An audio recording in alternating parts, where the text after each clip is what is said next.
किसके साथ कर रहे हैं? किसके साथ कर रहे हैं? तो मतलब ये तो कोई है नहीं, हमने कोई पहले अनाउंस नहीं किया, कर दी क्या?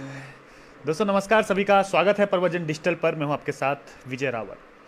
यूके ट्रिपल एससी को लेकर बहुत विवाद खड़ा हो रहा है। दोबारा से एक नया मोड़ और आया है। आज जो बेरोजगार संघ के अध्यक्ष थे बॉबी पंवार, उनके साथियों ने आज एक प्रेस कॉन्फ्रेंस करी और प्रेस कॉन्फ्रेंस में कुछ स्क्रीनशॉट और कुछ लिस्ट भी उसमें दी गई थी, जिसमें कहा गया था कि भी जो पेपर है पूरी तरीके से लीक हो गया है। हालांकि जो यूके ट्रिपल एससी के जो अध्यक्ष हैं एस राजू जी, उनको इससे पहले कई ज्ञापन भी उन्होंने दिया था कि इसके ऊपर जांच होनी चाहिए कि नहीं होनी चाहिए, मतलब उनको कुछ सबूत के तौर पर दिए थे। तो एस राजू जी हमारे साथ हैं, डायरेक्ट उनसे ही हम लोग पूछेंगे। सर, एक नया मोड़ और आया है। इससे पहले भी तमाम प्रकार के आपके पास ज्ञापन भी आपको मिल चुके हैं कि जो वीडियो और वीपीडीओ की जो भर्ती हुई है उसमें क्या कुछ चल रहा है अभी नया। जितने पुराने साक्ष्य आपको दिए हैं, क्या वो पूरे नहीं पड़े हैं? अभी जांच होगी कि नहीं होगी, क्योंकि डीवी लगातार अभी चल रही है। वैसे मैं पूरा कहानी बता दूँ ताकि आपको पूरा बैकग्राउंड मिल जाए। जी। तो जब हम लोग प्रूफ मांग रहे थे, बॉबी पवार जी आए थे मेरे पास और एक संदिग्ध का लिस्ट दे के गए थे 68 लोगों का। तो अभी हम लोग डीवी जब कर रहे हैं, इन 68 लोगों का जो जो संदिग्ध लोग हैं उनका हम इंटरव्यू करा ले रहे हैं। इसका इंटरव्यू का मतलब उनके प्रीवियस हिस्ट्री क्या है वो ले रहे हैं इसका। तो ये हमारा डीवी चलेगा 28 तारीख तक। उसके बाद हमको आइडिया लग जाएगा कि भाई इसमें क्या करना है इसका। और सेकंड चीज़ ये है कि वो जो आज जो जो बताया जा रहा है कि जो जो दिया है उन्होंने प्रेस कॉन्फ्रेंस में, ये मेरे पास शनिवार आए थे, रविवार आए थे, और उन्होंने मेरे पास 3 पन्ने दिखा रहे थे व्हाट्सएप फॉरवर्ड। उसमें लगभग 63 क्वेश्चन था, क्वेश्चन ये आंसर था, क्वेश्चन केवल आंसर ही था उसमें। और ऊपर ये भी लिखा हुआ था कि वो 4 तारीख है और 4/22 ऐसा कुछ AM ऐसा कुछ लिखा है। उनका कहना है कि ये लीक हुआ है वहाँ फर्स्ट शिफ्ट का पेपर। मैं उनसे पूछा था कि भाई ये किसने लीक आउट किया है, कि किसके पास गया होगा, ये कौन सी जगह पे ये आया होगा, आदमी कौन है। लेकिन उन्होंने साफ साफ इनकार कर रहे, मैं आपको नहीं बताऊँगा इसको। अच्छा। ये शनिवार का था और इसलिए, और संडे तो छुट्टी है, तो इसलिए मैं मंडे जो है बैठ के इसको लोगों से कहा था कि इसका चेक कर लो कि ये सही है नहीं है इसका। तो अब इसके बाद मैंने कल शाम को ये फैसला लिया है कि हमारे कमीशन ने मिलकर हमने फैसला लिया है कि जो ये जो व्हाट्सएप फॉरवर्ड है इसको साइबर ब्रांच के पास भेज दिया जाए। साइबर ब्रांच में भेज के उनके पास इसको जांच करा लिया जाए कि भाई इसमें कितना सत्यता है, ये व्हाट्सएप वास्तव में सत्यता है। बिकॉज आजकल तो जो जो सोशल मीडिया में बहुत सारा फेक भी निकलता है उसका, तो उसको हम देख लेंगे। टोटल सर, टोटल मामले की जांच हो रही कि नहीं हो रही? क्योंकि एक पर्टिकुलर जो स्क्रीनशॉट है केवल उसका ही जांच होगा कि टोटल मामले की भी जांच होगी? क्योंकि बहुत लोगों के ये सवाल भी आ रहे हैं कि भाई इसमें इतने सर जब साक्ष्य निकल के सामने आ रहे हैं, हर दिन कुछ ना कुछ नया इसमें हो रहा है, तो इसकी जांच आखिर कब तक? क्योंकि डीवी लगातार चल रही है। देखिए, नंबर 1 जहाँ तक व्हाट्सएप फॉरवर्ड है उसको तो पहले हम देख लेंगे, कल ही भेज देंगे उनके पास, साइबर सेल के पास। उनसे रिक्वेस्ट करेंगे कि भाई इसको सत्यता क्या है पता कर लें। इसके अलावा जो बॉबी पवार ने जो पहले लिस्ट दिए थे उसमें उन्होंने 2-3 चीज़ कहा है। एक जो है बैकग्राउंड वेरीफाई कर लीजिए सभी बच्चे को, संदिग्ध को। दूसरा इनका मोबाइल रिकॉर्ड चेक कर लीजिएगा। तो हम लोगों ने ये फैसला लिया कल कि भाई उसको जो डीवी जब ख़त्म हो जाएगा, इसके बाद किसका मोबाइल रिकॉर्ड चेक करना है वो तो साइबर सेल ही करेगा ना इसका। तो उसको भी हम लोग साइबर सेल को भेजेंगे, जैसे डीवी वेरिफिकेशन हुआ था साइबर सेल को भेजेंगे और साइबर पुलिस इसमें जांच करेंगे। जो मेरे सामने तो उन्होंने दोनों मना कर दिया। मैंने कहा भाई किसने भेजा है व्हाट्सएप, ने मना कर, मैं नहीं बोलूँगा। फिर मैंने कहा भाई अगर ठीक है, अगर मोबाइल रिकॉर्ड चेक करना है दलाल का नाम बताओ, वो भी मना करा। अगर मेरे ऊपर विश्वास नहीं है लेकिन उनके पुलिस ऑफिसर के ऊपर बहुत विश्वास है तो ठीक है, कोई बात नहीं है।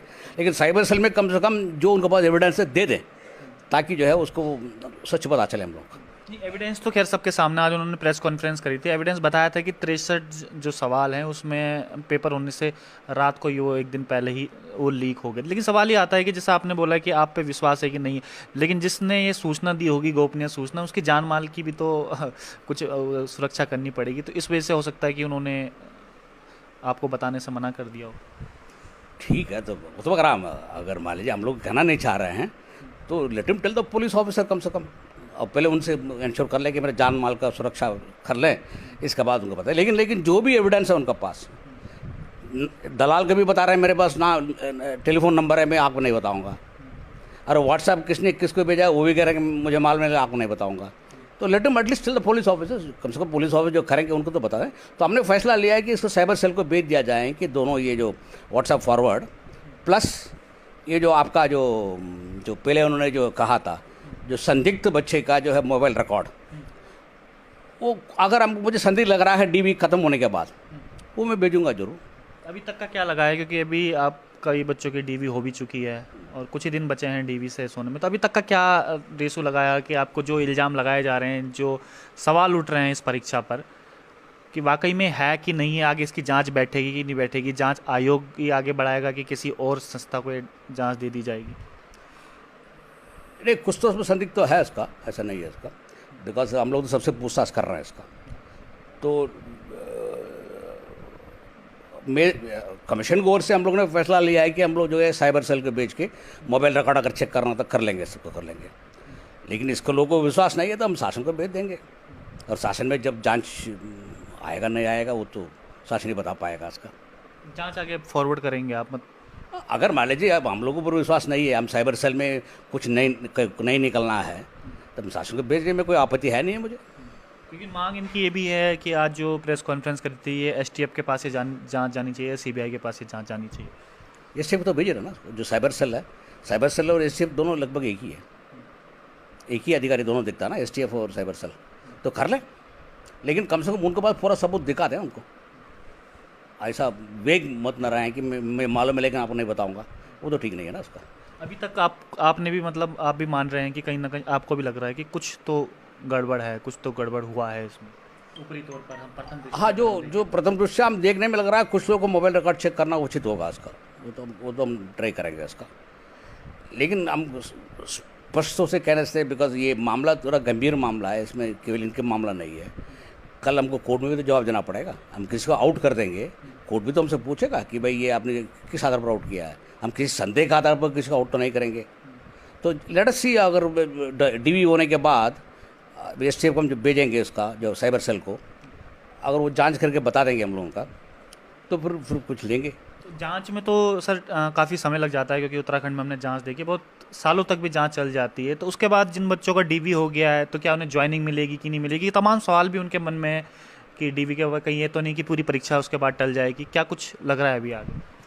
देखिए, मेरे प्रॉब्लम तो यही है, अगर जांच होती है तो थोड़ा देर तो लग जाती है इसका, कभी 6 महीने भी लग जाता, कभी 1 साल भी 2 साल भी लग सकता है। जो बच्चे ने क्वालिफाई कर दिया है तो वही मेरे प्रॉब्लम ये है कि अगर मान लीजिए इसमें कोई ब्लैक शिप है, मान भी लिया जाए, इन लोगों की वजह से जो अच्छे बच्चे हैं जो मेहनत करके पास किए हैं, उनको हम डीवी हम कर रहे हैं, मान लीजिए उनको अपॉइंटमेंट आप नहीं दे पा रहा हूँ, तो मुझे एक ही करना पड़ेगा कि इनको छोड़कर फिर ये जो बाबू लेवल में, इंटरमीडिएट लेवल में हुआ था, उसमें तो इसमें 400-500 लोग उसमें चले जाएंगे, उनको हम डीवी करेंगे, तो इसमें 400 लोग उस छोड़ कर वहाँ चले जाएंगे, वहाँ भर्ती हो जाएंगे वो लोग।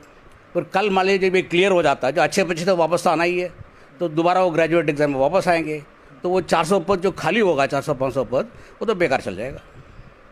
तो ये भी आपको मतलब कहीं डर है कि जो 400-500 है वो बेकार चलेगा, इस बात का भी एक डर है? तो दोनों को हमको बैलेंस करना पड़ेगा ना। ये कोर्स से मेरा डर है कि लगभग 500 पद ख़त्म हो जाएगा ये इसके चक्कर में, अनलेस मान लीजिए जांच जो है 1 महीने के अंदर हो जाता, तो वो मुझे विश्वास नहीं, इतनी जल्दी होता नहीं है इसका।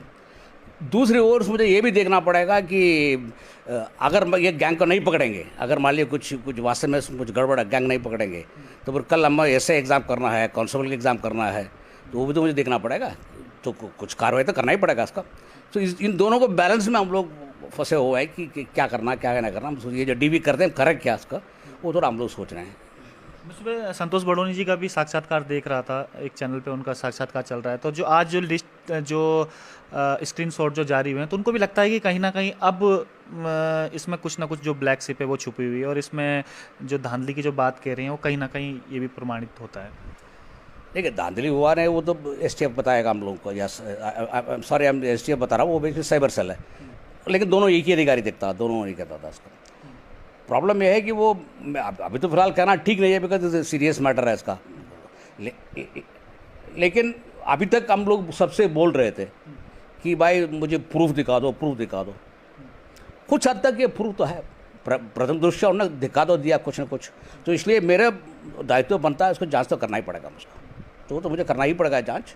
इसलिए कि जो प्रूफ मैं मांग रहा था मिल तो गया कुछ, इतना कि प्रेमा फेसी है वो सही है गलत है, वो पहले सबसे पहले वो जांच करना पड़ेगा उसको। पहले भी हमने देखा था कि एक भर्ती घोटाला आपने पकड़ा था, जो OMR पे जो वो हुआ था, तो उसमें तो आपने वहाँ पे पकड़ लिया था। तो इसमें कहाँ पे क्या हो रहा है, किस स्तर से गलती हुई है, क्या आयोग के स्तर से गलती हुई है, या फिर जो परीक्षा करवाती है जो संस्था वहाँ से गलती हुई है? गलती कहाँ पर नज़र आ रही है आपको?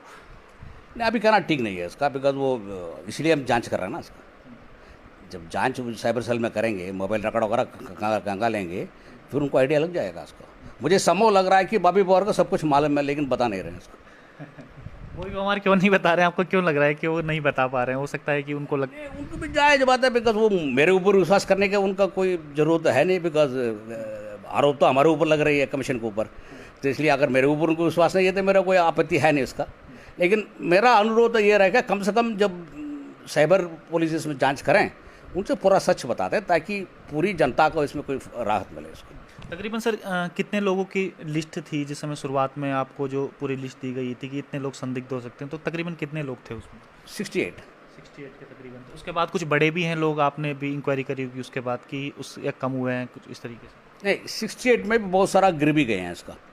तो कुछ लोग अच्छे मार्क भी लगे, उनको प्रीवियस हिस्ट्री, हम तो केवल प्रीवियस हिस्ट्री देख रहे हैं ना इसका, जो पिछले एग्जाम में क्या किया, तो कुछ लोग गिर भी गए हैं। इसके अलावा हम लोगों ने स्वयं पकड़ा, जो भले हो बॉबी बार जी ने बताया नहीं, लेकिन हम लोग भी कुछ एक दो लोगों पर शक है उसमें, तो हम पकड़ के एक लिस्ट बना कर रखे हैं इसका, तो अब मोबाइल रिकॉर्ड चेक तो करेंगे इसका।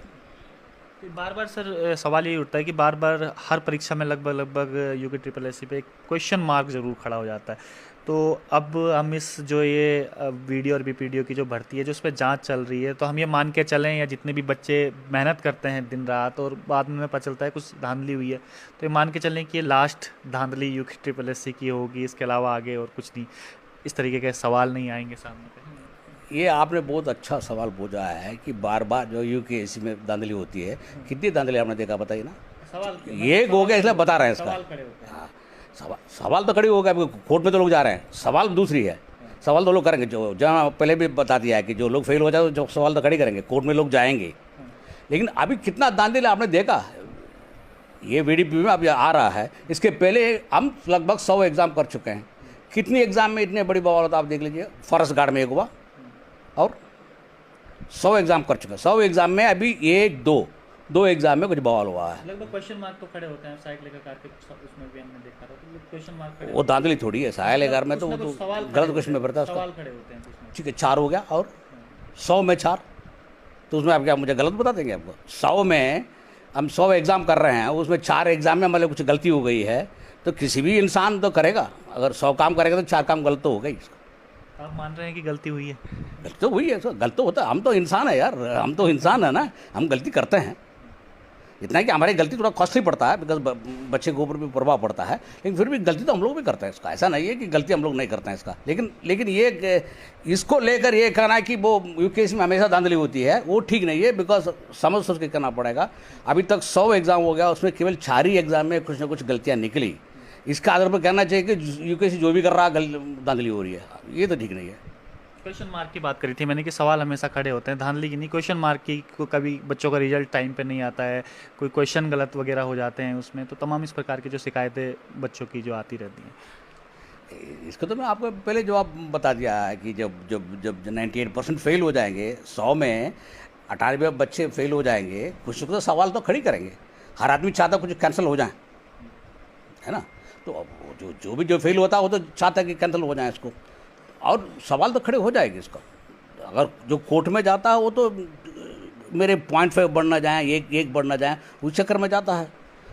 लेकिन आप ये देखना पड़ेगा, अभी तक क्या किसी कोर्ट ने हमारा भर्ती को कैंसिल किया है? अभी तक लोग तो गए होंगे कोर्ट में, बहुत सारे लोग गए हैं, क्या किसी ने कुछ हमारा जांच अगर किसी एग्ज़ाम कैंसिल किया अभी तक कोर्ट ने? किया नहीं ना। सवाल खड़े करना जायज़ बात है, वो लोगों का डेमोक्रेटिक अधिकार है। तो आगे अब उनका क्या होने वाला है सर, जो वीडियो और बीपीडीओ, क्योंकि बच्चे बड़े कयास लगाए हुए बैठे हैं, वो सोच रहे हैं कि कहीं ये ना हो कि पेपर बिल्कुल रद्द हो जाए या दोबारा से पेपर हो, और जिनका डीवी आ गया है क्या कुछ होने वाला है, ज़रा एक बार थोड़ा क्लियर करके उनको बच्चों को बता दीजिए, जो जिनका डीवी हो रहा है, जो पास हो गए हैं, क्या कुछ अब होने वाला है आगे उसमें। ठीक, अभी तो हम लोग जांच जांच के लिए दे देंगे उनका। डरे हुए हैं कि पता चले कि जांच हो रही है, और जो अभी जिनका डीवी हो गया है पता चला उन्हें ज्वाइनिंग नहीं मिली है, तो इसलिए भी डरे हुए हैं काफ़ी बच्चे जो जो पास कर चुके हैं एग्जाम। भाई बात तो साफ है इसका। अगर जांच बहुत देर हो जाता है नुकसान तो होगा, तो इसलिए हम लोग कुछ फैसला लेना पड़ेगा, हम सोच समझ के फैसला लेना पड़ेगा। जांच देने के बाद भी क्या कर, जैसे फॉर एग्जांपल फॉरेस्ट गार्ड में हुआ था, उसमें तो वो जो 48 लोगों को पकड़ा तो पकड़ा गया है। अगर वास्तव में इसमें कुछ ब्लैक शिप है, अगर वो पकड़ में आ जाए तो ठीक है, अदरवाइज मुझे कुछ सोचना पड़ेगा कि जो जिसका ड्यू हुआ तो क्या करें इसका। लेकिन मैं तो इस मन बना के जा रहा हूँ कि इसका जो जो जो जो संदिग्ध लोग को छोड़कर बाकी लोग को अपॉइंटमेंट दे दिया जाए, ये मेरा ओपिनियन है।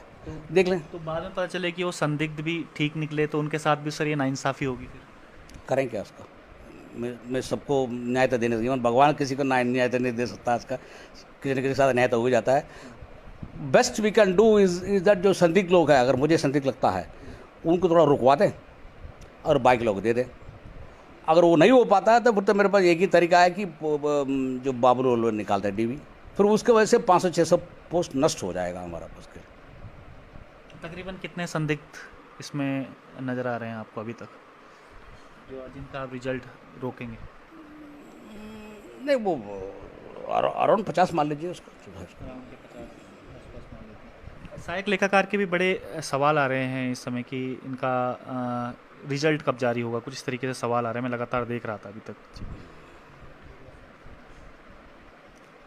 नहीं, वो सहायक लेखाकार में हम लोग तो बार बार ये बात हो रही है इसका, तो हम लोगों ने कल भी मीटिंग में बात कर रहे थे, इसका दोबारा एक मीटिंग लेंगे। लेकिन मेरे ओपिनियन तो आपको बता दिया है, आप यू कैन टेक इट, लगभग कैंसिल हो जाएगा, आप मान के जाइएगा उसको। सर जिन्होंने एग्ज़ाम किया है, वो जिन्होंने एग्ज़ाम क्वालिफाई किया है, फिर वो लोग भी फिर सवाल खड़े करेंगे आप पे कि हमने तो इतनी मेहनत से निकाला है, ये तो पूरी आयोग की गलती है, अब उन बच्चों को परिणाम भुगतना पड़ रहा है, फिर से दोबारा से सवाल खड़े होंगे, फिर क्या करेंगे आप? वो तो हमारा सवाल तो खड़ी होगा इसका। वो हम लोग भी इंसान हैं, गलती तो हमने भी किया है। मैं तो ओवरली बता रहा हूँ, बंदरों में गलती हुई, इसमें भी गलती तो हुई है। लेकिन अगर 100 एग्ज़ाम में 4 एग्ज़ाम में गलती हो गई है, इसका मतलब ये नहीं आप कहते रहेंगे कि वो यूकेएस में सब धांधलियाँ चल रही है। सोच के बोलना पड़ेगा ना, बहुत एक्स्ट्रापोलेट नहीं करना चाहिए इस मामले में। इसका इसमें इन दोनों गलती तो हुई जरूर। गलती सर आगे समय अपेक्षा करें कि ये गलती कम हो, वैसे भी आप तो रिटायर होने वाले हैं बहुत जल्द, मतलब एक UKSSC आयोग को एक इस तरीके से करके जाएंगे कि आगे नज़ीर पेश करके जाएंगे कि आगे शायद गलती ना हो। देखिए, लोग को ये जानकारी होना चाहिए कि हमारे कमीशन सबसे नया है, 2014 में बनाया गया। अभी भी हम कई सारा मामले में हम लोग गलती करके सीख रहे हैं इसको। तो मेरा उम्मीद है कि आने वाले साल में जब नया अध्यक्ष आएंगे और नया सचिव आएंगे तो सुधार तो होना चाहिए। बिकॉज ऑलरेडी हम लोगों ने बहुत सारा मामले में, जैसे OBC सर्टिफिकेट हो, EWS सर्टिफिकेट, बहुत सारा मामले हमको दिमाग लगाना पड़ा, क्योंकि सबसे प्रथम बार हम कर रहे हैं इसका। मेरे ऊपर शासन में हमेशा ये होता है, जब भी कुछ प्रॉब्लम हो जाता है तो कहते फला साहब ने क्या किया इसमें 5 साल के पहले। वो हमारे पास वो सुविधा नहीं था, हमारे पास कोई ऐसा कोई प्रेसिडेंस नहीं था कि पहले क्या हुआ था उसमें। सिलेबस सेट करना है, जो भी करना, हम पहले प्रथम बार किए थे।